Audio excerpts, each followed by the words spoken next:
बोलता है मैं अमेरिकन हूँ, कोई बोलता है मैं बंगाली हूँ। तो अपने लिंग, जाति, भाषा, अपनी जो भी आइडेंटिटी है, क्वालिफिकेशन, इसके आधार से हम अपनी आइडेंटिटी बताते हैं। ये सारी आइडेंटिटीज टेम्पररी है। जो बोल रहा है आज मैं इंजीनियर हूँ, क्या जन्म लेते ही वो इंजीनियर बन के पैदा हुआ था क्या? नहीं ना। तो ये टेम्पररी आइडेंटिटीज है। हमारी असली आइडेंटिटी जो है, जो शाश्वत है, शाश्वत मीन्स परमानेंट, जो हमेशा रहती है हमारे साथ, वो है आत्मा। तो हमारी जो सेल्फ रियलाइजेशन होनी चाहिए, खुद की जो रियलाइजेशन होनी चाहिए, वो मतलब हमारी आत्मा को जानना, पहचानना और उसका अभ्यास करना, जिसको योगाभ्यास बोलते हैं। तो हड्डी मांस का पुतला है, ये अपनी फिजिकल बॉडी है। जब इसमें ये जड़ तत्व है, इनर्ट मटेरियल फॉर्म में 5 तत्वों से बनता है, जल, वायु, अग्नि, पृथ्वी, आकाश। इसमें जब तक चैतन्य आत्मा प्रवेश नहीं करती, आत्मा इज एनर्जी बीइंग, ये ह्यूमन स्केलेटन है, आत्मा एनर्जी प्रवेश करते, उसको बोला जाता है ह्यूमन बीइंग। जब तक आत्मा प्रवेश नहीं करती, हम आंखों से देख नहीं सकते, कानों से सुन नहीं सकते, मुख से बात नहीं कर सकते। तो ये चैतन्य शक्ति है आत्मा, जिसको प्राण शक्ति भी बोलते हैं। ये हमारी असली आइडेंटिटी है। क्योंकि वो प्राण शक्ति निकल गई ना, आप बोलते हैं अरे वो भाऊराव चांगले होते, आत्ता इथे बसलेले गेले ते, काय गेले, इथे बसलेले गेले ते, काय गेलं? शरीर तर एज इट इज है, जो बॉडी है एज इट इज है उनकी, तो गया क्या ऊपर? आत्मा गई, जो शक्ति थी, प्राण शक्ति। अभी बात कर रहे थे, अभी बात करना बंद, अभी आंखों से देख रहे थे, अभी आंखों से देखना बंद। जो ये इंस्ट्रूमेंट है सिर्फ एक, जैसे ये इंस्ट्रूमेंट है, अभी इसमें से इलेक्ट्रिसिटी चली गई और ये इलेक्ट्रिक करंट बंद हो गया, तो ये काम नहीं कर सकता। वैसे ही आत्मा ये एनर्जी है और ये फिजिकल बॉडी इंस्ट्रूमेंट है। इसको समझना बहुत जरूरी है। जैसे मोटर गाड़ी है, उसके ड्राइवर का भोजन अलग है और गाड़ी का भोजन अलग है। गाड़ी का परफॉर्मेंस इंजन और ड्राइवर के ऊपर डिपेंड है। हम इंजन और ड्राइवर को कुछ समझते ही नहीं। अभी ड्राइवर अगर दारू पिया हुआ है तो गाड़ी तो गड्ढे में चली जाएगी। तो ये शरीर रूपी गाड़ी है हमारी और ये आत्मा रूपी ड्राइवर है। ये आत्मा का भोजन अलग है, ये नहीं समझ रहा है आज की डेट में। और आत्मा की 3 शक्तियां है, मन, बुद्धि और संस्कार। शास्त्रों में बोला है मन रेव आत्मा, mind and intellect is nothing but the soul. मन और बुद्धि से ही आत्मा बनती है। तो आत्मा की 3 शक्तियां, 3 इंग्रेडिएंट्स, 3 पावर्स, मन, बुद्धि और संस्कार।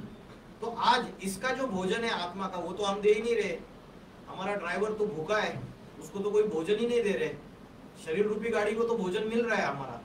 तो आत्मा का भोजन है, उसको 100% पीस, हैप्पीनेस, आनंद, पवित्रता, ये उसके ओरिजिनल वर्च्यूज है, ओरिजिनल गुण है, उसके डिवाइन फॉर्म में ओरिजिनलिटी उसकी। लेकिन आज उसको वो मिल नहीं रहा है। और उसको पीस, हैप्पीनेस अगर चाहिए तो आपको उसका ध्यान करना पड़ेगा, उसको कॉन्सेंट्रेट करना पड़ेगा। आज हमारा माइंड और इंटेलेक्ट जो है, वो माइंड और इंटेलेक्ट, हमारा मन और बुद्धि हमारी इंद्रियों के ऊपर बिखरा हुआ है। फिजिकल नीड्स, जैसे जो सेंसेस है हमारे, जैसे 5 ज्ञानेंद्रिय है, 5 कर्मेंद्रिय है। इसमें जो जो जरूरत है, क्या चाहिए? जिब्या को टेस्टी खाना चाहिए, कुछ मिठाई चाहिए, कोई भी टेस्टी टेस्टी चीजें चाहिए, तो इसको सेटिस्फाई करना है। ऐसे अलग अलग इंद्रिय है, इसकी सेटिस्फैक्शन करने के लिए, उन विषय भोगों का भोग भोगने के लिए, उसको इसके लिए हमारी मन और बुद्धि दोनों एक्टिवेट रहती है कि ये ऑर्गन की ये नीड पूरी करनी है, इसको ये सेटिस्फाई करना है। तो उसके लिए मन बुद्धि का कंसंट्रेशन पूरी तरीके से उधर है। अभी ये मन बुद्धि का कंसंट्रेशन उन इंद्रियों से हटा के हमें आत्मा में स्थिर करना है। अगर आत्मा में स्थिर करेंगे तो मन आपका कंट्रोल में आएगा, बुद्धि आपकी कंट्रोल में आएगी। तो आप बोलेंगे कि आत्मा का ध्यान कैसे करना है और उससे क्या पीस, हैप्पीनेस और प्यूरिटी, आनंद, ब्लिस, ये सारी चीजें वापस आ सकती है क्या? तो 100% आ सकती है। तो सबसे पहले हम देखेंगे where is soul situated in the body. शरीर के अंदर आत्मा कहाँ रहती है? किसी को पता है आत्मा कहाँ रहती है शरीर के अंदर? हार्ट में।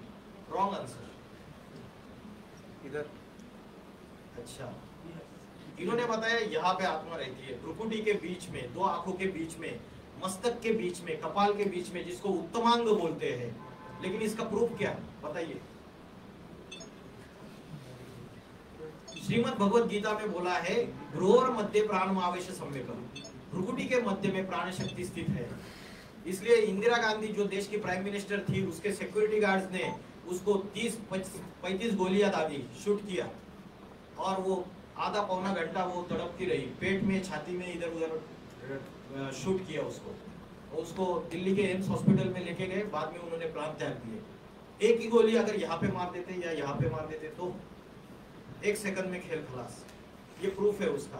दूसरा बड़ा प्रूफ है आत्मा भ्रुकुटी के बीच में जो स्थित है, इसका बड़ा प्रूफ ये है जो आपको स्क्रीन पे दिख रहा है। क्या प्रूफ है? बिंदी। भारत की कन्या माताएं यहाँ पे बिंदी लगाती है और पुरुष लोग यहाँ पे टीका लगाते हैं। तो द्वापर युग से इस दुनिया में, इस सृष्टि में 4 युग है। 4 युग कौन से हैं? सतयुग, त्रेता युग, कलयुग, द्वापर युग। Very good. कल मैं एक सेमिनार ले रहा था और वो सारे 40, 50, 60 एज के लोग बैठे हुए थे और उनको युगों के नाम बताना नहीं आ रहा था। और आप लोग इतने स्कॉलर हो, इंटेलिजेंट, मैं बहुत लकी हूँ कि आपके सामने ये लेक्चर लेने का मुझे अपॉर्चुनिटी मिली। तो 4 युग है, सतयुग, त्रेता युग, द्वापर युग और कलयुग। और ये जो 4 युग है, अभी कौन सा युग चल रहा है? कलयुग। रॉन्ग, द्वापर युग एंड हो रहा है। क्या बोला? इन्होंने बोला संगम युग चल रहा है। Right answer. कलयुग का जो अंतिम समय होता है, घोर पापी कलयुग। जब घोर पापी कलयुग बढ़ जाता है तो एक ऐसा पीरियड है, जैसे आपने देखा रहेगा कि संध्या काल होती है और फिर रात्रि चालू होती है। दिन और रात्रि को जोड़ने वाला संध्या काल होता है, इसको बोलता है संगम। वैसे ही कलयुग का अंत और सतयुग की शुरुआत। सतयुग है गोल्डन एज और कलयुग है iron age. Completely impure, completely downgraded अवस्था, आत्मा की भी और सारी सृष्टि की भी। और सबसे हाईएस्ट पोजीशन जो है वो सतयुग है, गोल्डन एज। तो इन दोनों का जो ट्रांसफॉर्मेशन है, जैसे रात के बाद दिन आती है, तो अति में जब दुनिया में पाप अंधकार बढ़ जाता है, डार्कनेस आ जाती है, इग्नोरेंस आ जाता है, तो उसके बाद सोजरा होना है। सोजरा माना दिन होना है उसके बाद। तो उन दोनों को जो ज्वाइन करने वाला है वो संगम युग है। वो 100 इयर्स का पीरियड है। वो 100 इयर्स का पीरियड इसलिए दिया है कि कोई भी धर्म स्थापन हुआ, आपने अगर हिस्ट्री अगर स्टडी किया तो क्रिश्चियनिटी जब एस्टेब्लिश हो गई, क्रिश्चियन धर्म जब स्थापन हुआ, तो क्रिश्चियन धर्म स्थापन होने के लिए 100 इयर्स लगे। जीसस क्राइस्ट को सूली पे ठोक के मार दिया गया। कोई भी धर्म ले लीजिए आप, गुरु नानक द्वारा सिख धर्म स्थापन हुआ, 100 इयर्स लगे। प्रॉफेट मोहम्मद द्वारा मुस्लिम धर्म स्थापन हुआ, 100 इयर्स लगे। क्यों? जब प्रॉफेट मोहम्मद ने अपनी जो थ्योरी थी ज्ञान की वो लाई, तो उनकी बहुत लड़ाइयाँ हुई उस समय के तथाकथित सोसाइटी से, और उस समय उनके जो फॉलोअर्स है उनकी खूब धुलाई पिटाई भी हुई। तो स्ट्रगल करना पड़ा 100 इयर्स का समय। तो कलयुग को परिवर्तित करके अगर सतयुग जो गोल्डन एज है उसमें ट्रांसफॉर्मेशन करना है, उसके लिए भी 100 इयर्स का समय लगता है।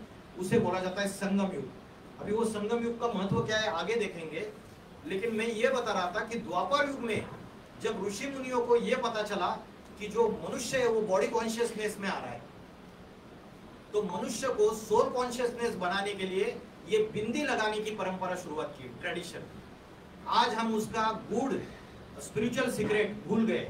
आज हम समझ बैठे कि ये बिंदी लगाना तो फैशनेबल, अलग अलग बिंदियां खरीदना चालू कर दिया, लेकिन उसका मीनिंग है the soul is situated here. आत्मा यहाँ रहती है। अभी आत्मा का ध्यान करना है तो आत्मा कैसे दिखती है ये भी पता होना चाहिए। श्रीमद् भगवत गीता में बोला है न तो माम शक्य से दृष्टुन अननेव स्वचक्षुषा, मतलब अपनी आंखों से तू मुझे देख नहीं सकता परमात्मा को, तो मैं तुझे ज्ञान का तीसरा नेत्र देता हूँ, मैं तुझे ज्ञान चक्षु देता हूँ, दिव्य चक्षु देता हूँ। उन अनुभव की, उन ज्ञान की आंखों से तू मुझे देख सकता है। तो वैसे ही आत्मा इन आंखों से दिखती नहीं है, लेकिन उसको ज्ञान नेत्र से अनुभव कर सकते हैं। जैसे आकाश में स्टार चमकता है छोटा सा, वैसा स्टार यहाँ पे चमक रहा है। इसका अभ्यास आप कर सकते हैं। तो मैंने 2 चीजें बताई आपको, एक तो आत्मा कहाँ रहती है उसका पोजीशन बता दिया शरीर में, और दूसरी चीज आत्मा का स्वरूप क्या है। आत्मा ज्योति बिंदु स्वरूप है, स्टार है, just like a point of light. तो आकाश में जो छोटा से छोटा स्टार है, इसको आप यहाँ पे रिमेम्बर कर सकते हो, याद कर सकते हो। तो श्रीमद् भगवत गीता में बोला है अनोरणीयाम समनुस्मरेतो, मतलब आत्मा जो है it is smallest than the atoms and molecules, उससे भी अति सूक्ष्म है। तो आत्मा का ध्यान करने से जो आत्मा के ओरिजिनल गुण है, सुख, शांति, आनंद, पवित्रता, ये सारे फिर से वापस आ जाएंगे। आज मैंने आपको अभी बताया कि आत्मा में 3 शक्तियां है, मन, बुद्धि और संस्कार।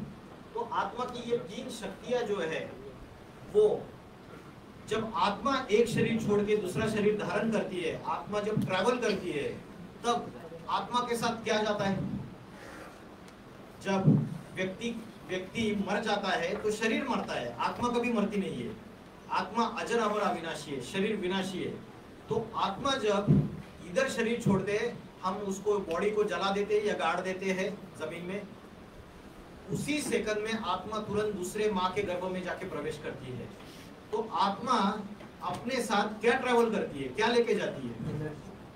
एनर्जी लेके जाती है और संस्कार, और तीनों चीजें लेके जाती है, मन, बुद्धि और संस्कार। इसलिए 5 साल का बच्चा है और उसके सामने तबला आ जाता है और तबले पे उसकी उंगलियां ऐसी घूमने लगती है, जीवन में पहली बार तबला देखा उसने, और देखने वाले हैरान हो जाते हैं, परेशान हो जाते हैं कि 20 साल से मैं रियाज कर रहा हूँ और ये छोटे बच्चे के ये जो तबला बजा रहा है, इतना सुंदर ताल, इतना नाद बढ़िया, कहाँ से आया उसके अंदर?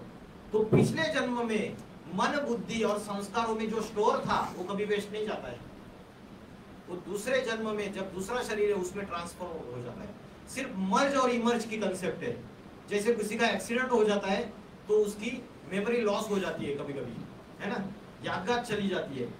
वैसे ही आत्मा जब एक शरीर छोड़ के दूसरा शरीर धारण करती है तो क्या होता है कि एक एक्सीडेंट है वो एक प्रकार का, तो मर्ज हो जाते हैं हमारी पीछे की जो पास्ट लाइफ की जो मेमोरीज है। लेकिन वो चीज जब सामने आ जाती है तो फिर से इमर्ज हो जाती है। कभी कभी किसी को ऐसे भी लगेगा, अरे ये जो आके बता रहे मैं ये जानता हूँ, पहले कभी मैंने सुना है। तो कहीं ना कहीं हमारी आत्मा के अंदर जो रिकॉर्ड रहती है उसमें कहीं ना कहीं ये चीजें अगर रहेगी तो फिर से इमर्ज हो जाता है इजीली। तो मन, बुद्धि और संस्कार, ये तीनों के तीनों आत्मा जब बॉडी चेंज करती है तो उसके साथ ट्रैवल कर देते हैं ये तीनों। तो मन जो है वो संकल्प शक्ति है, थिंकिंग पावर है। इंटेलेक्ट जो है वो क्या है? डिसीजन मेकिंग पावर है। बुद्धि डिसीजन मेकिंग पावर। मन भागता रहता है, वायु के समान दुष्कर, अति कंट्रोल करने में कठिन, घोड़े के समान भागता है। और मन क्या है? डिवास्टेटिंग नेचर वाला है, गलत ही करेगा। मन भागेगा और इंद्रियों से पाप कर्म कराएगा, जोर जबरियन पाप कर्म कराएगा। इसलिए अर्जुन ने महाभारत कुरुक्षेत्र के मैदान में भगवान से पूछते हैं, अर्जुन मेरा मन बार बार चंचल होता है, मेरा मन बड़ा बलवान है, हठी है, इस चंचल मन को मैं कैसे एकाग्र करूं? अर्जुन जैसा महारथी, कमांडर इन चीफ महाभारत में, इतना बड़ा पर्सनैलिटी व्यक्ति जो एक राजा है, वो प्रश्न पूछता है कि मेरा मन बार बार भटकता है, मैं इस चंचल मन को कैसे एकाग्र करूं? तो क्या हम सब अर्जुन नहीं है? अर्जुन का अर्थ है ज्ञान का अर्जन करने वाला। तो भगवान उसको जवाब देते, अभ्यास न तु कौन्तेय वैराग्य न च गृह्यते। तू बार बार इस चंचल मन को एकाग्र करने का योगाभ्यास कर। एक तो योगाभ्यास कर और दूसरा वैराग्य ला। वैराग्य किससे ला? इस पुरानी दुनिया से, पदार्थों से, भौतिक दुनिया से, जो मटेरियल लाइफ है, इससे वैराग्य ला। आज हम क्या सोचते हैं कि सिर्फ सन्यासी के वस्त्र पहन के हम बाहर की दुनिया में चले गए, जंगल में चले गए तो वो वैराग्य है। मैं बोलता हूँ वो सही वैराग्य नहीं है। एक होता है कर्म संन्यास और एक होता है कर्म योग। कर्म संन्यास जो है वो सब कुछ कर्मों को छोड़ देना, रिनाउंसिएशन ऑफ एक्शन, और एक होता है renunciation in action. Renunciation in action, आपके कर्म करते हुए आप डिटैच हो उन कर्मों से।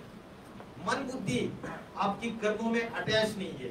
ये दोनों अलग अलग चीजें। जैसे आज की डेट में जो भी वर्क कल्चर है, उस वर्क कल्चर में जब आपकी स्टूडेंट लाइफ खत्म होकर आप जॉब करोगे कोई, तो वर्क कल्चर में आपको अलग अलग प्रकार के लोग आपके कनेक्शंस में आएंगे, अलग अलग प्रॉब्लम्स आएंगे, समस्याएं आएंगी। तो आपको सबके साथ मिलते हुए, आप समझो मैनेजर हो या बॉस हो सबके, तो आपको सबके साथ रहते हुए आपको ऐसी डिसीजन मेकिंग पावर आनी चाहिए, और आप सबके साथ कर्म करते हुए आपके डिसीजंस ऐसे होने चाहिए युक्ति युक्त, क्योंकि श्रीमद् भगवद गीता में बोला है योगा कर्मसु कौशलम। जो योगी है उसके कर्मों में कुशलता आती है, स्किल आता है। तो ये सब कुछ कब पॉसिबल है? जब हम मन को एकाग्र करने का अभ्यास करें। तो कर्म करते हुए डिटैच होना है, भागना नहीं है। कभी कभी हम लाइफ में परिस्थितियों से भाग जाते हैं, जैसे अर्जुन है। अर्जुन क्या बोलता है कि मैं ये कैसे युद्ध करूंगा, मैं अपनों को कैसे मारूंगा। तो भगवान उसको बता देते हैं ये तेरी कर्म भूमि है, क्षत्रिय तेरा धर्म है, और तुझे ये युद्ध करना है। तू फॉरवर्ड मत बन, मतलब डर के भाग मत जा युद्ध का मैदान छोड़ के। तो आज ये हमारी कर्म भूमि, अलग अलग तरीके की कर्म भूमि है। हम सब अर्जुन हैं, और हम अलग अलग जीवन की परिस्थितियों में ये डर हमारे अंदर बैठ जाता है। तो उस समय श्रीमद् भगवद गीता काम में आती है। तो मैंने बताया आपको कि भ्रुकुटी के बीच में यह आत्मा स्थित है, और उसको याद करने का सबसे अच्छा समय कौन सा है?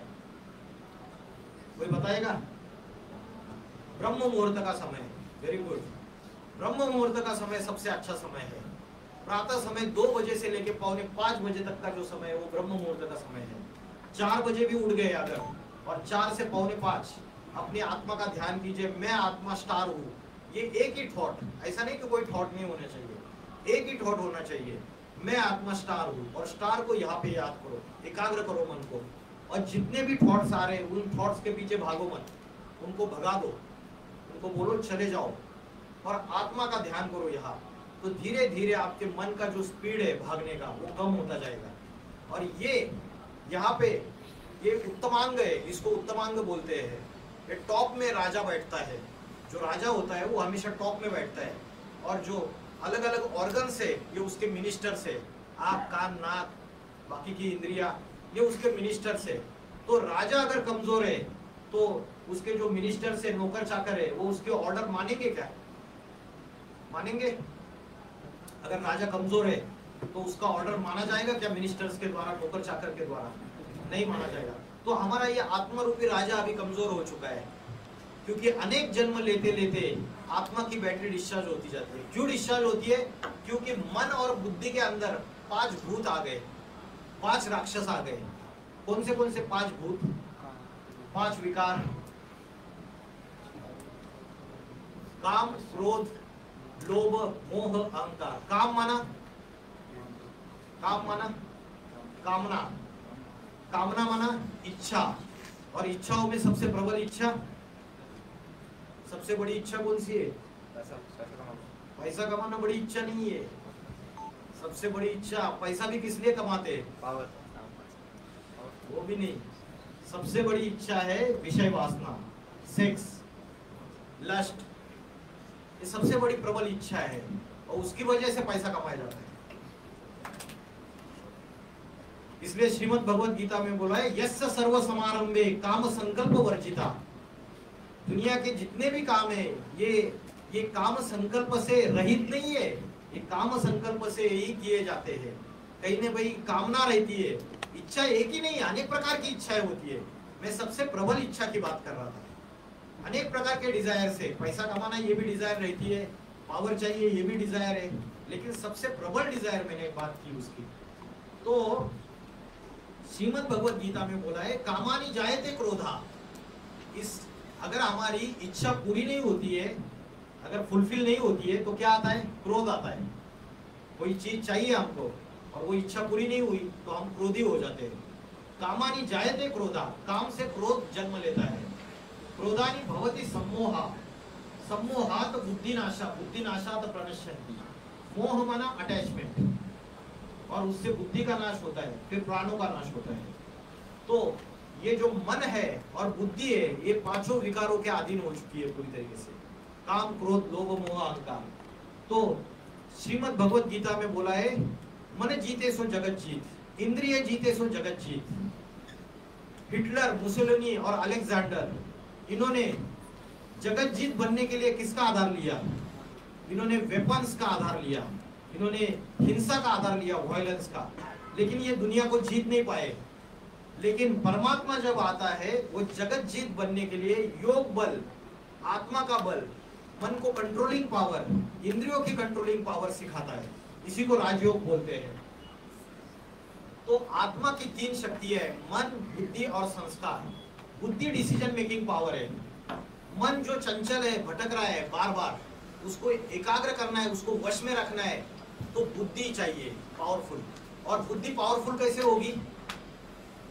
क्योंकि बुद्धिमानों का जो बुद्धिमान है वो कौन है? Who is the intellectual of the intellectuals? ये जितने भी बड़े बड़े साइंटिस्ट, फिलोसोफर्स है, इनसे भी बड़ा बुद्धिमान कोई है, वो है परमात्मा। कौन है? परमात्मा, जिसके लिए श्रीमद् भगवद गीता में बोला है इंद्रियानि परान्याहु, इंद्रिया बड़ी प्रबल है। इंद्रियोभ्यो परम मनः, इंद्रियों से प्रबल मन है, पावरफुल उससे भी, क्योंकि मन ये 11वीं इंद्रिय है, सूक्ष्म इंद्रिय। इंद्रियोभ्यो परम मनः, मन तस्तु परा बुद्धि, और मन से भी पावरफुल है बुद्धि।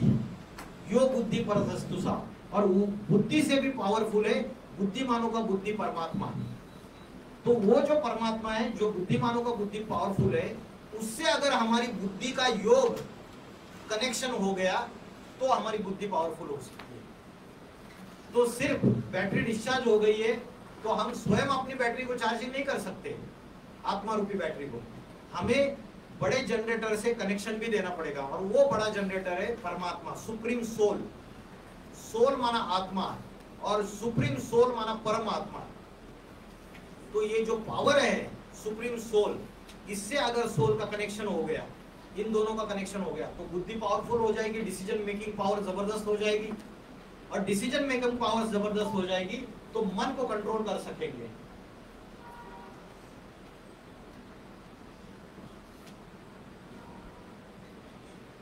राजयोग से अष्ट शक्तियां। राजयोग क्या चीज है? ये व्यक्ति बैठा हुआ है, ये आत्मा का ध्यान कर रहा है, मतलब ये समझ रहा है कि I am a soul, I am not the body, और उसका जो कनेक्शन है वो परमात्मा से योग जोड़ रहा है। और ये देखे जब वो बैठा है तो ये पांचों विकार, काम, क्रोध, लोभ, मोह, अहंकार, ये भाग रहे भूत, ये 4 पिलर्स पे आधारित है। सबसे पहला पिलर है ब्रह्मचर्य। ब्रह्मचर्य का अर्थ है पवित्र कर्म, पवित्र वाचा और पवित्र thoughts, pure action, pure speech, ये ब्रह्मचर्य है। उसके बाद है शुद्ध अन्न। जैसे खाओगे अन्न वैसे बनेगा मन, जैसे पियोगे पानी वैसे होगी वाणी। अन्न का मन से कनेक्शन है। आज होटल्स में, रेस्टोरेंट्स में हम जो खाना खाते हैं उसको शुद्ध अन्न या पवित्र अन्न बोलेंगे। जो शेफ होता है, जो खाना बनाता है, वो समझो अलग अलग ड्रग्स ले रहा है, अलग अलग नशे करता है, समझो वो वेश्यावृत्ति में इन्वॉल्व है, गलत गलत काम धंधों में इन्वॉल्व है, स्मगलिंग में इन्वॉल्व है, गंदी आदतें, गंदे विचार है, उसकी गंदी सोच है, और वो अच्छा अच्छा खाना बना रहा है, उसमें अच्छे अच्छे मसाले डाल के टेस्टी खाना बना रहा है। तो उसके जो वाइब्रेशंस है, आंखों से भी वाइब्रेशंस निकलते, वाइब्स बोलते ना, हम बोलते यहाँ के वाइब्स बहुत अच्छे हैं। तो वाइब्रेशंस वो व्यक्ति के हाथों से भी निकलते हैं, आंखों से भी निकलते हैं, सभी तरीके से निकलते हैं। तो उसका हमारे अन्न के ऊपर, हमारे, और वो जब अन्न हम खाते हैं तब मन के ऊपर असर होता है। ये सूक्ष्म बातें हैं, या हमें पता नहीं चलती है, और उसकी वजह से कभी कभी हम क्रोधी हो जाते हैं, कभी कभी न चाहते हुए मन में गंदे विचार आते हैं, डर्टी थॉट्स आते हैं। तो उसका कारण हमारे अन्न से भी है। तो राजयोग की जो प्रक्रिया है उसमें शुद्ध अन्न ये एक पिलर है। अगर आपको आत्मा का अभ्यास करना है, स्पिरिचुअल डेवलपमेंट करना है, तो आपको ये पिलर्स जो है अपने जीवन में फॉलो करने हैं। उसके बाद है दैवी गुण, और फिर है सत्संग। दैवी गुण माना डिवाइन वर्च्यूज। तो डिवाइन वर्च्यूज कौन से हैं? तो डिवाइन वर्च्यूज में सबसे पहला है, श्रीमद् भगवद गीता में 16वें अध्याय में बोला है, अभय सत्व संशुद्धि, ज्ञान योग व्यवस्थिति, दानम दमश्य यज्ञश्च स्वाध्यायस्तप आर्जव। इसका अर्थ ये है, अभयम, अभयम माना फियरलेसनेस, माना किसी का भय नहीं है, भीति नहीं है। अगर क्लास में कोई ऐसे टॉपिक के ऊपर डिस्कशन हो रहा है और कोई सच्चाई आपको पता है और आप अपना वॉइस रेज कर रहे हो फियरलेसनेस में, या तो आप इंडस्ट्री ज्वाइन कर ली और कल जाके आपको इंडस्ट्री के बेनिफिट के लिए आपको कोई सच्ची बात निर्भय होके बोलनी है, तो ये आपका सात्विक गुण है, डिवाइन वर्च्यू है, फेयरलेसनेस, सत्य को ऊंची आवाज में बोलना, निर्भयता से बोलना। सेकंड है सत्व संशुद्धि, मन बुद्धि की सफाई, purity of mind and intellect, cleanliness of mind and intellect. तो जो कचरा रोज जमा हो रहा है हमारा, उसको हमें कैसे ये करना है, मैंने बताया रात को सोते समय आप अपने इष्ट को या परमात्मा को लिख के एक आपकी सीक्रेट डायरी बनाओ और उसमें सवेरे से लेकर शाम तक जो जो बड़ी गलतियां हो रही है वो सारी लिखो। थॉट्स में भी जो गलत थॉट्स हो रहे हैं वो सारी चीजें लिखो, सेल्फ एफर्मेशन। बाद में 10-15 दिन के बाद वो पेजेस फाड़ दो, जला दो, अपनी डायरी छुपा के रखो। तो ये जो रोज की जो आपकी चेकिंग है, रोज आप जब अपना एनालिसिस करोगे, कोई व्यापारी होता है गोल्ड स्मिथ या जो भी व्यापारी होता है, वो क्या करता है सवेरे से लेकर शाम तक कितना इनकम हुआ, कितने एक्सपेंसेस हुए, उसका पूरा चौपड़ा लिख के सोता है। वो पूरा लिखता है क्या बैलेंस रहा मेरा, कितना आया कितना गया, सब कुछ।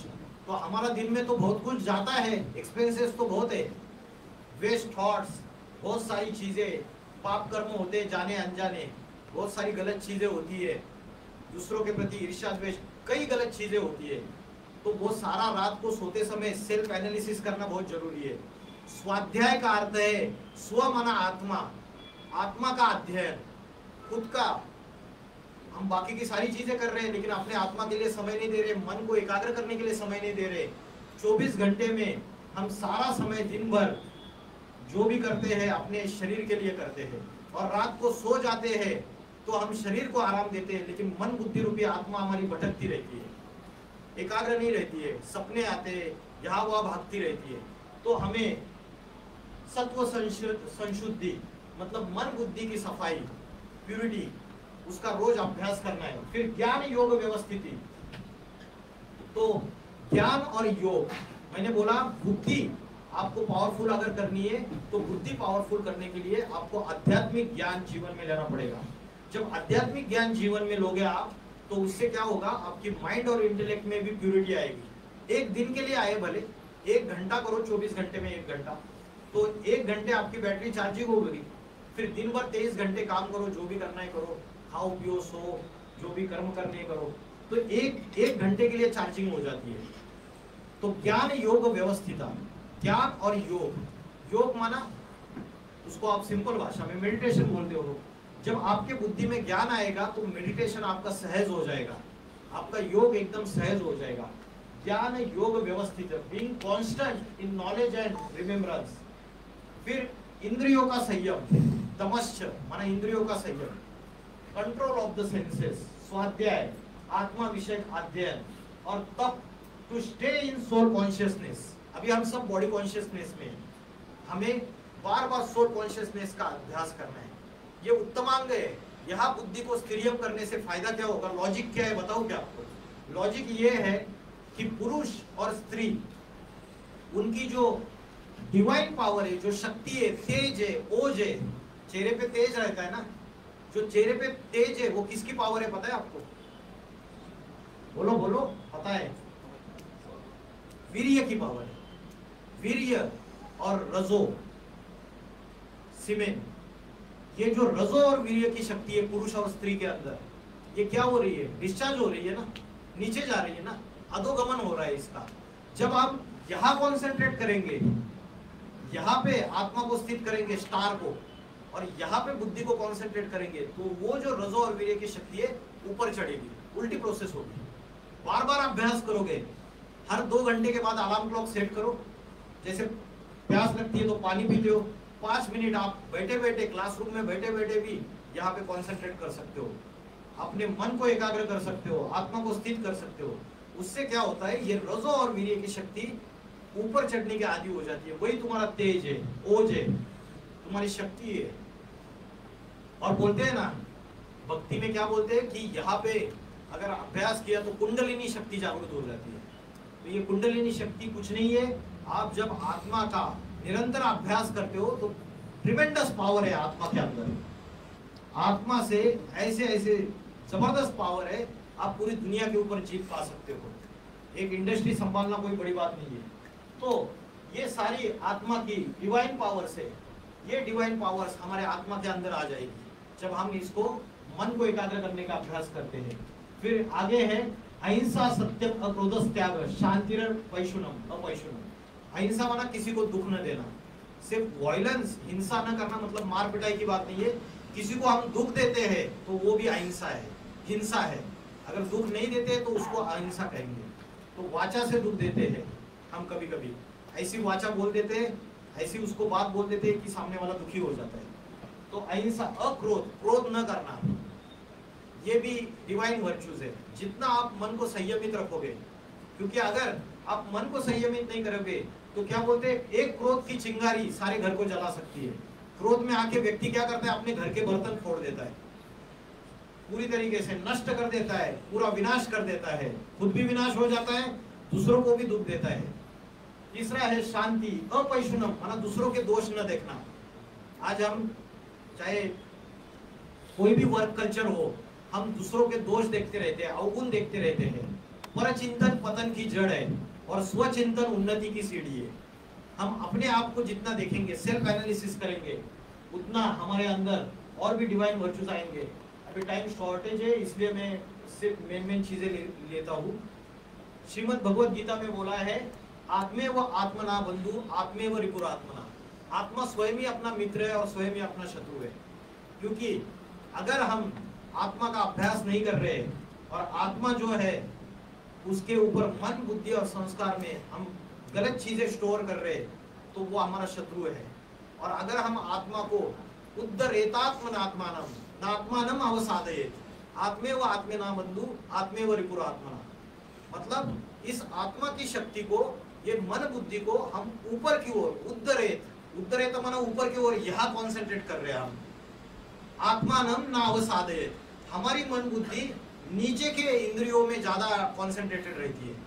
आत्मा की अभ्यास को हम अगर नीचे ना जाने दे इंद्रियों में, आज की तारीख में पुरुष को स्त्री का देह याद आता है या अपना खुद का देह की इंद्रिया याद आती है, और स्त्री को पुरुष का देह याद आता है या अपनी खुद की इंद्रिया याद आती है। तो हमारी बुद्धि, देह, बॉडी कॉन्शियसनेस, फिजिकल नीड्स का सेटिस्फैक्शन इसमें ही लगी हुई है। उस बुद्धि को हम निकाल के उसको आत्मा में स्थित करेंगे तो फिर ये गायन होगा, मन जीते सो जगत जीत, इंद्रिय जीते सो जगत जीत। बोलते हैं मन के हारे हार है और मन के जीते जीत है। जिसने अपने मन को जीत लिया वो जीत गया, जो हार गया वो हार गया। तो कठोपनिषद नामक शास्त्र में बोला है, आत्मा नाम रथिनम विद्धि शरीरम रथमेव च बुद्धि तु सारथिम विद्धि मन प्रग्रहमेव च इंद्रियानि हयानहु। आत्मा क्या है? आत्मा नाम रथिनम विद्धि शरीरम रथमेव च, आत्मा रथी है, रथी माना पैसेंजर, शरीरम रथमेव च, शरीर रथ है, गाड़ी। बुद्धि तु सारथिम विद्धि, बुद्धि उसको सारथी करने वाला है।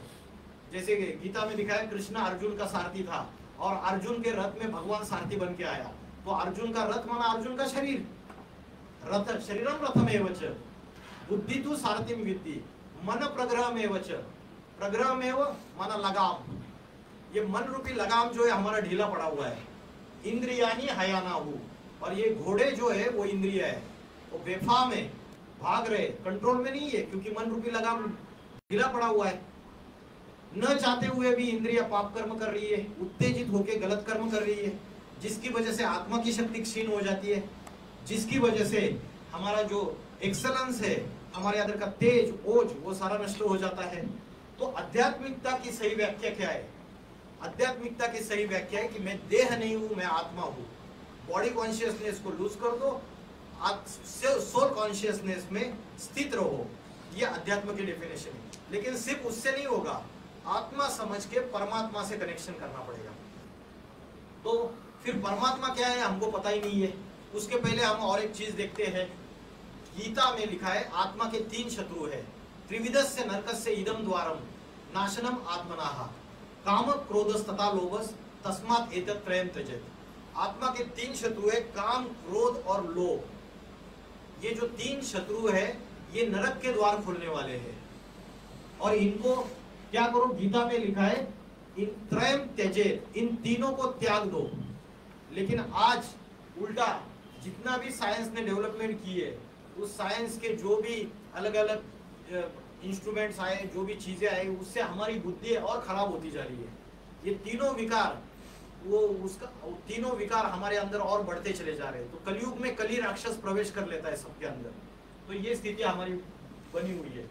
ये मैंने 4 युगों के बारे में बताया था, सतयुग, त्रेतायुग, द्वापर युग और कलयुग। ये स्वस्तिक का चिन्ह है, उसमें स्वर्ग और नरक, किधर ऊपर स्वर्ग और नीचे नरक नहीं होता है। इसी दुनिया में सतयुग और त्रेतायुग में राम राज्य होता है, डिविनिटी होती है, सुख और शांति का राज्य होता है, उसको ही स्वर्ग बोला है, जिसको मुस्लिम लोग जन्नत बोलते हैं, क्रिश्चियन लोग पैराडाइज बोलते हैं, हिंदू लोग जिसको वैकुंठ बोलते हैं। ये इसी दुनिया की बात है। कैसे है? जब आत्मा के अंदर की जो डेमोनिक क्वालिटीज है आज की डेट में, क्रोध करना, बहुत अलग अलग डेमोनिक क्वालिटीज है, राक्षसी वृत्तियां है हमारे अंदर, जब हम उसको हटा देते हैं और डिवाइन क्वालिटीज आ जाती है, तो सतयुग आ जाता है। सतयुग ये सिंपल कंसेप्ट है, डेमोनिक क्वालिटीज को हटाना, डिवाइन क्वालिटीज को लाना। लेकिन आज की तारीख में हम धर्म के नाम पे जो भी उपासना करते हैं, उसमें हम भगवान की पूजा करते हैं, देवी देवताओं की पूजा करते हैं, लेकिन उनके अंदर जो दैवी गुण है, डिवाइन वर्च्यूज है, उसको अपने जीवन में धारण नहीं करते। तो उनके जो डिवाइन वर्च्यूज है, उसके अपने जीवन में धारण करना, ये असली में अध्यात्म है। तो कलयुग का जो लास्ट समय है 100 ईयर्स का, उसे बोलते हैं संगम युग। और सभी सोल्स का जो फादर है, the father of all the souls is one. Hindu, Muslim, Sikh, ईसाई आपस में सब भाई भाई। तो सबका पिता एक होना चाहिए ना, सबका बाप एक होना चाहिए। अगर बोलते हो भाई भाई, 4 भाई है तो उनका बाप एक होना चाहिए, तो फिर लड़ किस लिए रहे हो? तो उनका सबका बाप है सुप्रीम सोल। किसी ने उसको गॉड करके पुकारा, किसी ने उसको अल्लाह करके पुकारा, किसी ने उसको शिव या ईश्वर करके पुकारा, सबने उसको नाम अलग अलग दे दिए।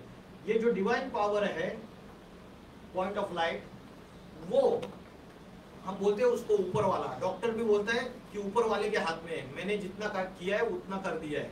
तो वो जो ऊपर वाला जो है ना, वो सुप्रीम पावर है। उसको सुप्रीम सोल बोलो या परम आत्मा बोलो, परमात्मा। परम का अर्थ है श्रेष्ठ। तो वो जो डिवाइन पावर है, वो डिवाइन पावर जो ज्ञान का सागर है, पवित्रता का सागर है, जो जनरेटर है, आनंद का सागर है, जिसमें सृष्टि का ज्ञान समाया हुआ है, आदि मध्य और अंत का, वो इस सृष्टि पे अवतरित होता है। कौन से समय अवतरित होता है? कलयुग का अंतिम समय, जिसको मैंने बताया संगम युग। 100 ईयर्स का जो संगम युग है, कन्फ्लुएंस एज है, वो आके फिर से इस दुनिया में डिवाइन वर्च्यूज आत्मा के अंदर फिर से एस्टेब्लिश करता है। जो सनातन धर्म की संस्कृति लोप हो चुकी है, उन सनातन धर्म की धारणाओं को पुनर्स्थापित करता है। और किस आधार से करता है? वो एक ज्ञान देता है, आध्यात्मिक ज्ञान। उस ज्ञान से इस सृष्टि का परिवर्तन होना शुरू हो जाता है। तो परमात्मा जब इस सृष्टि पे आते हैं, तो ब्रह्मा, विष्णु और शंकर, ये त्रिदेव है, इनके द्वारा कार्य करते हैं। हमें लगता है कि ये आकाश में बैठे हुए हैं। इसी सृष्टि पे परमात्मा आके प्रैक्टिकल में कभी तो उसने आके बड़ा काम किया है, जिसकी यादगार में हमने उसके मंदिर, मस्जिद, चर्च खड़े किए। कभी तो भगवान ने आके काम किया होगा प्रैक्टिकल में, कभी तो आपने मंदिर, मस्जिद, चर्च बनाए। महात्मा गांधी का स्टैचू आपने खड़ा किया, तो महात्मा गांधी कभी तो होकर गए ना, तभी तो स्टैचू खड़ा कर दिया।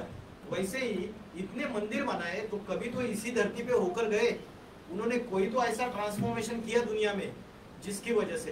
तो शंकर को क्या बोलते हैं? विनाशकारी देवता, संहार करता। बोला है ना, ब्रह्मा के द्वारा स्थापना, विष्णु के द्वारा नई सतयुगी सृष्टि की पालना, और शंकर के द्वारा पुरानी राक्षसी सृष्टि का विनाश। तो ये 3 कर्तव्य परमात्मा आके स्वयं करता है इस सृष्टि पे। कौन से समय करता है? जब दुनिया में पाप, भ्रष्टाचार, अत्याचार, व्यभिचार, दुख, अशांति, हिंसा, आतंकवाद अति में बढ़ जाता है। हमारे अंदर भी बढ़ जाता है, आत्मा के अंदर, और बाहर की दुनिया में भी बढ़ जाता है। धर्म आपस में लड़ाई झगड़ा कर रहे हैं, देश आपस में लड़ाई झगड़ा कर रहे हैं। दुनिया में पापों का बोझा धरती पे बढ़ता चला जा रहा है। अगर धरती पे पापों का बोझा बढ़ेगा तो क्या होगा? धरती रिवेंज लेगी या नहीं लेगी? तो बड़े बड़े भूकंप आ रहे। अभी तुर्की में आया था, हजारों लाखों लोग मर गए। ज्वालामुखी, वोल्केनोस भी आते रहते हैं। तो प्रकृति जो है, नेचुरल कैलेमिटीज आएगी। आज 2004 में इस्लामाबाद में अर्थक्वेक हुआ था, तो एक मीडिया रिपोर्टर ने एक व्यक्ति से प्रश्न पूछा, ये इतना बड़ा हजारों लोग मर गए, आपका क्या कहना है, आपका क्या ओपिनियन है? तो उसने जवाब दिया, अल्लाह ताला का ये लास्ट वार्निंग है मनुष्य को कि सुधर जा, धरती के ऊपर पापों का बोझा बढ़ता चला जा रहा है, क्योंकि आत्मा जो है उसकी नॉलेज नहीं है, बॉडी कॉन्शियसनेस है, उससे राक्षसी वृत्ति है और उसकी वजह से सृष्टि पतन में जा रही है। भले साइंस की डेवलपमेंट हो रही है लेकिन दुनिया नीचे गिरती जा रही है। तो वैसे ही ये लास्ट वार्निंग है। दुनिया में फर्स्ट वर्ल्ड वॉर हो चुका है, सेकंड वर्ल्ड वॉर हो चुका है, अभी ये सारी दुनिया थर्ड वर्ल्ड वॉर के कगार पे खड़ी है। एम आई राइट? रशिया और यूक्रेन की लड़ाई 1.5 साल से चल रही है। इंटरनेशनल कोर्ट ऑफ जस्टिस ने बोला स्टेटस को रोक दो इसको, उसके बाद भी व्लादिमीर पुतिन ने बात नहीं मानी। अरे तू कौन होता है इंटरनेशनल कोर्ट ऑफ जस्टिस, चुप बैठ जा। कौन मानता है? यूनाइटेड नेशंस ऑफ ऑर्गेनाइजेशंस को कौन मानता है? पीस डेवलप करने के लिए हिम्मत है? पीस डेवलप कर पा रही है? इंटरनेशनल वर्ल्ड पीस कॉन्फ्रेंस करते हैं, क्या निकलता है? आज रशिया यूक्रेन, रशिया धमकियां दे रहा है कि एटॉमिक मिसाइल्स का यूज कर लूंगा। यूक्रेन के आधे से ज्यादा 4 करोड़ पॉपुलेशन है, 2 करोड़ लोग तो भाग गए देश छोड़ के, बड़े बड़ी उनकी प्रॉपर्टीज, करोड़ों की अरबों की संपत्ति सारी छोड़ के भाग गए। ये परिस्थितियां उधर है, कल जाके भारत में आएगी। उधर से पाकिस्तान नजर लेके दुश्मन बैठा हुआ है, इधर से चाइना चाहता है कि मैं इधर उधर घुसूं, अंदर तुम्हारी जमीन ले लूं, उधर ताइवान के ऊपर आक्रमण कर जाता है। उधर नाटो कंट्रीज इकट्ठा हो गए, किसके साथ इकट्ठा हो गए? यूक्रेन के साथ। अमेरिका उसको सपोर्ट कर रहा है, रशिया और अमेरिका की कोल्ड वॉर चल रही है सालों सालों से। तो सारी दुनिया में थर्ड वर्ल्ड वॉर के असर है या नहीं है? मनुष्य ने अपने विनाश के सारे साधन तैयार कर लिए, मनुष्य ने अपने विनाश के सारे साधन तैयार किए या नहीं किए? शेख चिल्ली जिस पेड़ की डाली पे बैठा है उसी डाली को काट रहा है, तो खुद भी नीचे गिरेगा या नहीं गिरेगा? तो आज से 80 साल पहले इस दुनिया में, भारत में, दुनिया में एटम बॉम्ब नहीं थे। Who is the father of atom bomb? Oppenheimer. Very good answer. उसकी फिल्म आई है, देखना। और ओपेनहाइमर जो था ना, जिसने फर्स्ट एटम बॉम्ब बनाया, वो किसका अभ्यासक था? श्रीमद् भगवत गीता का अभ्यासक था ओपेनहाइमर, जिसने फर्स्ट एटम बॉम्ब बनाया। और जब पहला न्यूक्लियर टेस्ट किया और वो प्रचंड जब अग्नि की ज्वालाएं निकली, उसको देख के वो डर गया और उसके मुख से एक श्लोक आया गीता का, कालोस्मी, कालोस्मी लोक अक्षय कृत प्रवृद्धो, मैं इस सृष्टि का, संसार का विनाश करने वाला महाकाल हूं। I am the god of the death. Shrimad Bhagavad Gita में ये बात बोली है। दष्ट्रा कराला निचते मुखानी दृष्टेव काला नल सन्न भानी। मेरी इन दाढ़ों के नीचे ये सारी दुनिया चबाई जाने वाली है। ये कौन सी दाढ़ें है परमात्मा की? ये एटॉमिक वेपन्स, एटम बॉम्ब, ये सारी दाढ़ें ये मनुष्य ने बनाई हुई है। किसके लिए? बोलते हैं कि हम इलेक्ट्रिसिटी जनरेशन के लिए ये न्यूक्लियर पावर ला रहे हैं। ये साइंटिस्ट ने अपनी तीखी बुद्धि से इस सृष्टि का विनाश नजदीक लाया। हमने अपना ही विनाश नजदीक लाया। मेरे घर के नीचे अगर किसी ने बारूद बिछाई हुई है तो क्या मैं उस घर में सेफ हूं? ये वसुदैव कुटुंबकम, world is my family, globalisation हो गया है। और इस दुनिया में ये एटॉमिक वेपन्स, एटॉमिक मिसाइल्स, ये सारे इस दुनिया में पूरी तरीके से, ये प्ले नहीं हो रहा है अभिजीत, वीडियो प्ले नहीं हो रहा है। इस सर किधर गए? ठीक है, कोई बात नहीं। तो एक बहुत इंफॉर्मेटिव वीडियो था, लेकिन अभी प्ले नहीं हो रहा है इसको।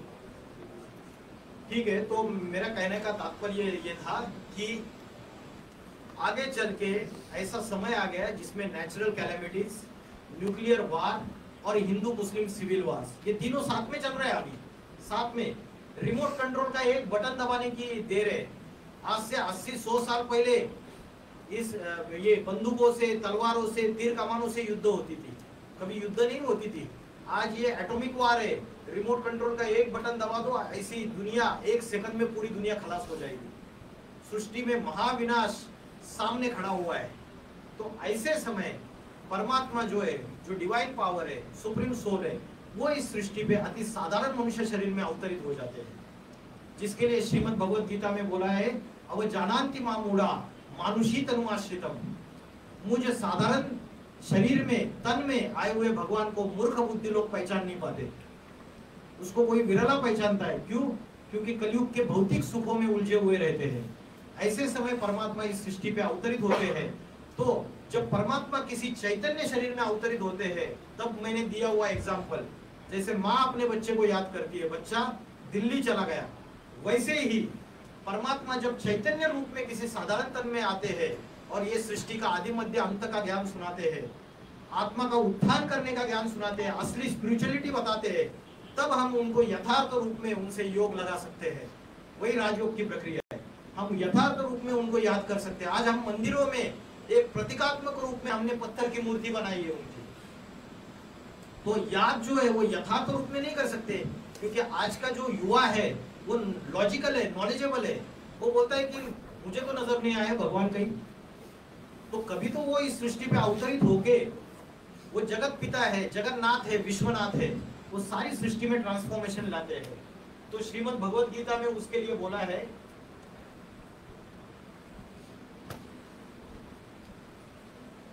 श्रीमद् भगवत गीता में बोला है जगत विपरिवर्तते। ये आपको सतयुग, त्रेतायुग, द्वापरयुग, कलयुग, कलयुग घोर पापी कलयुग और सतयुग पावन दुनिया। सतयुग में 100% सुख और शांति, राम राज्य, किसी भी प्रकार के पाप नहीं, दुख नहीं, कोई बीमारी नहीं, कोई चोरी चकारी नहीं, कोई डकैती नहीं, कोई चीटिंग नहीं, कोई धोखाधड़ी नहीं। ये सतयुग की डेफिनेशन है। इसको बोलते हैं स्वर्ग, जन्नत, डिवाइन क्वालिटीज है आत्मा के अंदर। और ये पापी कलयुग और श्रीमद् भगवत गीता में आया जगत विपरिवर्तते। मैं इस जगत को पापी कलयुग से पावन सतयुग में विपरीत दिशा में परिवर्तित करता हूँ। विपरिवर्तते माना रिवर्स डायरेक्शन में मैं इस सृष्टि को परिवर्तित करता हूँ। और गीता में बोला है मयाध्यक्षेन प्रकृति सूयते सचराचरम्, मेरी अध्यक्षता में मैं इसको परिवर्तित करता हूँ। आज का कोई पॉलिटिकल लीडर जो वोट बैंक के लिए झूठे झूठे भाषण करता है, आश्वासन देता है, वो इस दुनिया को परिवर्तित नहीं कर सकता। आज का धर्म नेता, आज का संत महात्मा इस सृष्टि को परिवर्तित नहीं कर सकता। स्वयं वो डिवाइन पावर जो है ईश्वर की, वो जब सृष्टि पे इनकारनेट होता है तो वो इस सृष्टि को परिवर्तित करता है। इसलिए बोला है गुरु ब्रह्मा गुरु विष्णु गुरुदेव महेश्वर, गुरु साक्षात पर ब्रह्म। तो कभी तो वो सदगुरु बन के, टीचर बन के, परम शिक्षक बन के इस दुनिया में आया रहेगा और उसने अध्यात्म की पढ़ाई पढ़ाई रहेगी और इस सारी सृष्टि का परिवर्तन, ट्रांसफॉर्मेशन किया रहेगा। आपने नॉस्ट्राडेम्स का नाम सुना है? नहीं सुना? नॉस्ट्राडेम्स किसी ने भी नहीं सुना? नॉस्ट्राडेम्स प्रेडिक्टर है, भविष्यकार है, जिसने भविष्यवाणियां की है। और उन भविष्यवाणियों में नॉस्ट्राडेम्स, किरो, किट, Anderson, Jules Verne, Gopinath Shastri, कल्कि पुराण, ये अलग अलग भविष्यकार है। ये नाम आप बाद में इसका गूगल में सर्च भी कर सकते हो। ये सारे इसमें जितने भविष्यवेत्ता है, इन्होंने बड़ी बड़ी भविष्यवाणियां की है। कई भविष्यवाणियां इनकी सच साबित हुई है।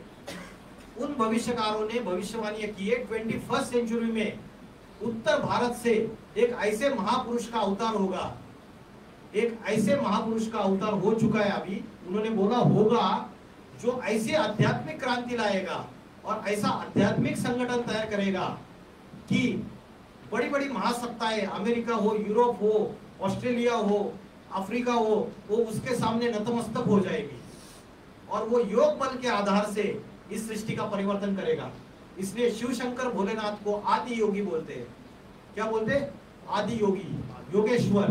हमेशा शंकर के जितने भी चित्र है और जितनी भी मूर्तियां बनाई हुई है, 33 करोड़ देवी देवताओं में एक ही ऐसी देवता है जिसको हमेशा ध्यानमग्न अवस्था में दिखाया है, निराकारी अवस्था में, ऐसी गहरी याद में आंखें चढ़ी हुई है, निराकारी अवस्था है।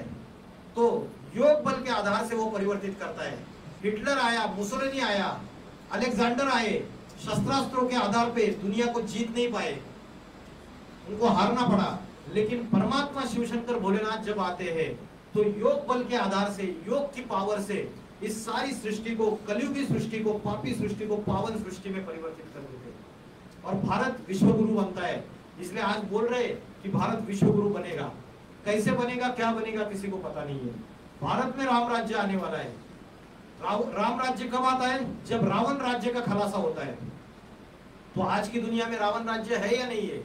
रावण को 10 मुख थे, तो 10 मुख वाला कोई व्यक्ति नहीं था। ये 10 मुख माना आज की दुनिया में अगर आपका महाराष्ट्र राज्य लिया तो महाराष्ट्र राज्य में 10 पॉलिटिकल पार्टीज है, राजनीतिक पक्ष है। ये रावण के 10 मुख है, 10 मुखों से 10 बातें कर रहे हैं ना। अरे उनको चिंता नहीं है महाराष्ट्र की, सिर्फ महाराष्ट्र की बात नहीं कर रहा हूँ, सारे वर्ल्ड में ये हालात है आज की तारीख में। उनको अपनी सत्ता की चिंता है, मैं उप मुख्यमंत्री बनूंगा, मैं मुख्यमंत्री बनूंगा, आपस में लड़ाई झगड़ा करते रहते हैं। उनको परवाह नहीं है कहाँ अकाल पड़ा है, कहाँ क्या समस्या है, उसकी कोई परवाह नहीं है। तो दुनिया में ऐसे हालात हो चुके हैं कि सत्ता के लिए ये पूरी तरीके से रावण राज्य फैला हुआ है। आज स्टेट गवर्नमेंट में 10 मिनिस्टर्स बैठे हुए, वो भी रावण के 10 मुख है। हमारे घर के अंदर ही रावण राज्य है, देखो चेक करो आप।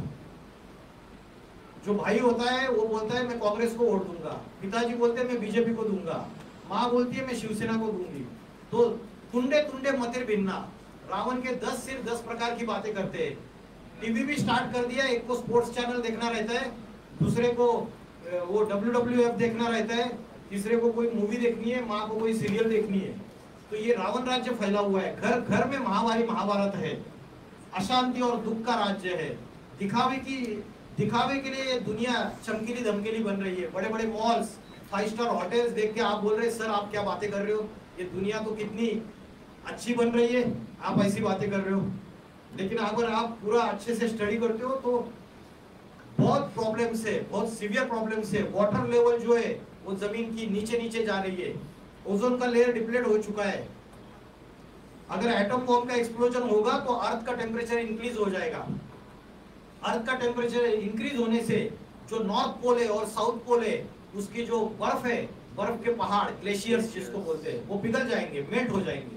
वो मेल्ट हो जाएंगे तो जो ओशियंस है, समुद्र, उसकी लेवल बढ़ जाएगी जलस्तर की, उनकी जलस्तर की लेवल बढ़ जाएगी तो ऑस्ट्रेलिया ये समुद्र के अंदर चला जाएगा, न्यूजीलैंड ये आइलैंड से बेट, अमेरिका, यूरोप ये सारे समुद्र के अंदर चले जाएंगे, बॉम्बे सारे समुद्र के अंदर चले जाएंगे। और तब दुनिया को पता चल जाएगा कि ईश्वर क्या चीज है।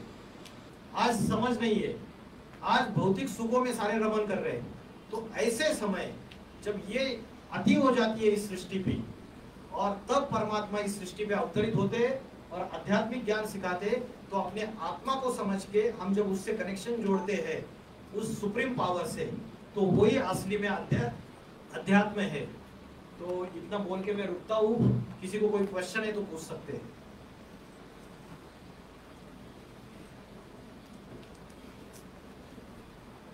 कोई क्वेश्चन है किसी को?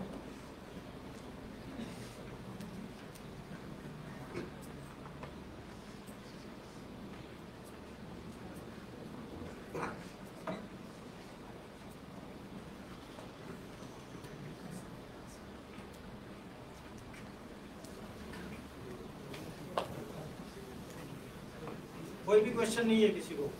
सर आपने 4 युग बताए थे, तो उनकी एज क्या है? एज अच्छा क्वेश्चन है। आज की डेट में आप हिस्टोरियंस और फिलोसोफर जितने भी हिस्ट्री का नॉलेज रखने वाले एक्सपर्ट्स हैं, उनसे अगर बात करेंगे तो वो आपको यही बताएंगे कि आज दुनिया के सामने सिर्फ 2500 ईयर्स का हिस्ट्री अवेलेबल है। जब इब्राहिम ने आके इस्लाम रिलीजन स्थापन किया, इब्राहिमिक रिलीजन, इस्लाम रिलीजन, 2500 ईयर्स के हिस्ट्री में आज ये अनेक धर्म स्थापन हुए। जीसस क्राइस्ट ने आज से 2000 साल पहले क्रिश्चियन धर्म स्थापन किया। गौतम बुद्ध ने 2250 साल पहले बौद्ध धर्म स्थापन किया। गुरु नानक जी ने आज से 500 साल पहले सिख धर्म स्थापन किया। आदि शंकराचार्य ने 1500 साल पहले संन्यास धर्म स्थापन किया। तो ये जितने भी धर्म स्थापन हुए ये 2500 साल में आए। तो 2500 साल का 2500 ईयर्स का हिस्ट्री हमको पता है एक्यूरेट। जैसे दिन होता है और रात होती है, दोनों का टाइम आधा आधा होता है 24 आवर्स में, वैसे ही द्वापर युग और कलयुग, इसमें मनुष्य बॉडी कॉन्शियसनेस में आ गया और दुनिया नीचे गिरती गई, पतन में गई, डिग्रेडेशन में गई, मोरालिटी डिग्रेड हो गई, होती गई। तो 2500 ये रात के द्वापर युग और कलयुग, तो बचा हुआ आधा पीरियड सतयुग और त्रेता युग, जिसकी हमें जानकारी नहीं है, जिसका कोई हिस्ट्री अवेलेबल नहीं है। क्यों हिस्ट्री अवेलेबल नहीं है? क्योंकि देवताओं का राज्य था इस सृष्टि के ऊपर, डिवाइन क्वालिटीज थी। मनुष्य के अंदर ही डिवाइन क्वालिटीज होती है तो उसको देवता कहते हैं। आज हम जिसके सामने जाके मंदिर में माथा टेकते हैं वो क्यों टेकते हैं? क्योंकि उनकी प्यूरिटी के सामने हम झुक जाते हैं, पवित्रता के सामने, उनकी डिवाइन क्वालिटीज के सामने। वो डिवाइन क्वालिटीज हमारे अंदर ही थी, आत्मा ने अनेक जन्म लिए। तो 2500 ईयर्स का द्वापर युग, कलयुग हाफ साइकिल, और सतयुग त्रेता युग 2500 ईयर्स। तो ये 5000 ईयर्स का साइकिल है, ये एज इट इज रिपीट होता रहता है। आज से 5000 ईयर्स पहले ये ऐसा ही हॉल था आपका, स्मार्ट क्लास, और आप ऐसे ही बैठे थे और मैं ऐसे ही आके लेक्चर दे रहा था। ये हूबहू रिपीट होता है एज इट इज। जैसे कोई ड्रामा होता है, उसमें एक्टर्स ड्रामा प्ले करते हैं और फिर साइड एक्टर आता है, फिर उसकी एंट्री आती है, वैसी एंट्री आती है। आज से 100 साल पहले भारत की जनसंख्या पॉपुलेशन 30 करोड़ थी। आज भारत की पॉपुलेशन कितनी है? 140 करोड़। 110 करोड़ पॉपुलेशन बढ़ गई भारत की। तो अलग अलग एक्टर्स इस रंगमंच पे आते रहते हैं, साइड एक्टर्स भी है, कोई मेन एक्टर्स भी है। तो ये पूरा ड्रामा 5000 ईयर्स का ड्रामा है। इसलिए कोई भी संत महात्मा, धर्म गुरु और पॉलिटिशियंस के भाषण में आप एक वाक्य सुनेंगे, 5000 साल पुरानी सनातन संस्कृति। क्यों बोले 5000 साल पुरानी? तो भगवान ने आके कभी तो आके इस दुनिया में ट्रांसफॉर्मेशन किया था।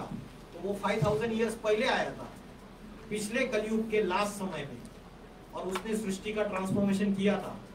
और फिर से अभी वो 5000 ईयर्स हो गए, फिर से आ गया, फिर से वो ट्रांसफॉर्मेशन करता है। ये ठीक है।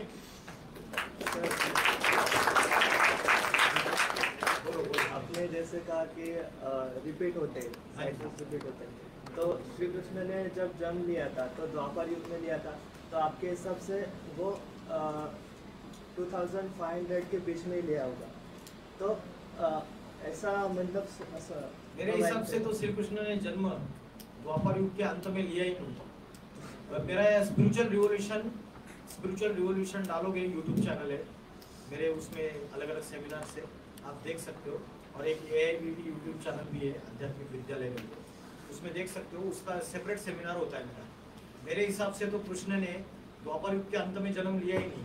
मुझे बताइए, अगर द्वापर युग के अंत में कृष्ण ने जन्म लिया, महाभारत युद्ध हुई, तो भगवान आए सृष्टि पे और गीता में बोला यदा यदा धर्म से ग्लानिर्भवति भारत, जब जब धर्म की ग्लानि होती है, अधर्म का बोलबाला होता है, तो मैं आता हूँ, अवतरित होता हूँ और मैं एक सत्य धर्म स्थापन करके जाता हूँ, ये बोला ना गीता में।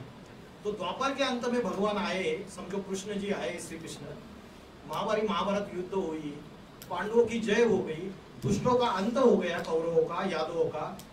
तो फिर सतयुग आना चाहिए था, पापी कलयुग कैसे आ गए? भगवान आके फिर फायदा क्या? गीता में तो बोला है जगत विपरिवर्तते। तो जो कृष्ण आए या भगवान आया, वो 5000 ईयर्स बैक की बात है, तो पिछले कलयुग का अंत था। उसका कारण ये है, आज स्क्रिप्चर्स में जो भी बातें लिखी हुई है, उन बातों में भी मिक्सचरिटी हो चुकी है ना, इंटरप्रिटेशन अपने अपने हिसाब से की है। आज श्रीमद् भगवद गीता की हजारों टीका टिप्पणियां हैं, हजारों क्रिटिक्स है श्रीमद् भगवद गीता के। लोकमान्य तिलक ने अपनी गीता लिखी, गीता रहस्य, गीता रहस्य। रविंद्रनाथ टैगोर जी ने अपनी गीता की इंटरप्रिटेशन की। स्वामी प्रभुपाद ने अपनी गीता की इंटरप्रिटेशन की। शंकराचार्य जी ने अपनी गीता की इंटरप्रिटेशन की। शंकराचार्य जी बोलते हैं कि आत्मा और परमात्मा दोनों एक ही है। बोलते हैं अहम ब्रह्मास्मि, शिवो हम, मैं ही शिव हूँ, मैं ही ब्रह्म हूँ। और माधवाचार्य बोलते हैं आत्मा परमात्मा अलग अलग है, शिव अलग है, शिव एक अलग सत्ता है, सुप्रीम सोल। तो सबने अलग अलग इंटरप्रिटेशन, हजारों इंटरप्रिटेशन की गीता की, और गीता में अभी भूसा रह गया। जो असली गीता की जो ट्रू डेफिनेशन है, वो तो फॉरेनर्स ने रिसर्च करके निकाली है, जिसमें ये साबित कर दिया कि गीता का भगवान कृष्ण नहीं है, शिव शंकर भोलेनाथ है। इसके ऊपर मेरा लेक्चर हुआ था अभी 2 दिन पहले, मैं उसका वीडियो चाहे तो भेज दूंगा आपको, ठीक है। किसी को चाहिए तो आप नंबर नोट कर सकते हैं, बता दीजिए। इधर आइए।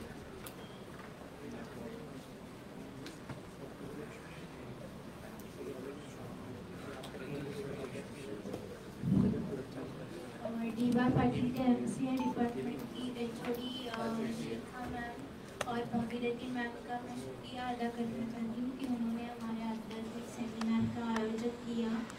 अमोल PB के अमोल भाई जी, ये परमात्मा द्वारा दिए गए ज्ञान का प्रसार सारे भारत में कर रहे हैं, लेकिन उनका खास अटेंशन आप युवा पीढ़ी की तरफ है, क्योंकि आप सब हमारे देश का फाउंडेशन हो। तो जो भी ज्ञान आपने समझा है अभी, सिर्फ उसे छोड़ मत जाना बाहर दे जाके, उसका मनन चिंतन करना। और अगर आपको कोई क्वेश्चन हो तो हमारे सेंटर्स ऑल ओवर इंडिया में है। पूना में भी हमारा इंद्राणी नगर भोसरी में सेंटर्स है, और AIBB यूट्यूब चैनल है, हमारी वेबसाइट है pdk.info, उस पर जाके आप सारी जानकारी प्राप्त कर सकते हो। तो थैंक यू। सभी फर्स्ट ईयर में सबको ऑल द बेस्ट।